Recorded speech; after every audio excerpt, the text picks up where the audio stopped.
Нека ви запознаем с историята на децата от СНС Слънце. 10 деца с много тежки истории. Деца, тормозени от родителите си, насилвани, гонени, изоставяни, попадали в лоша среда.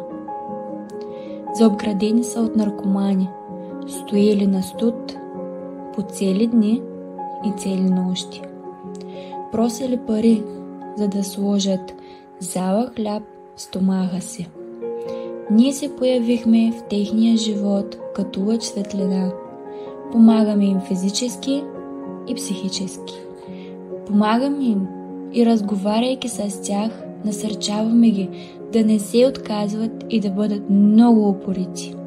Ние свикнахме с тях и те с нас. Няма търпение да ни видят отново и отново. Когато се разминаваме по улиците, си говорим с тях. Те много ни обичат.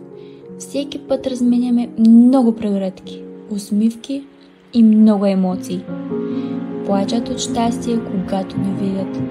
Любовта ни към тях е много силна и чакаме с нетърпение всяка следваща среща. Просто обич.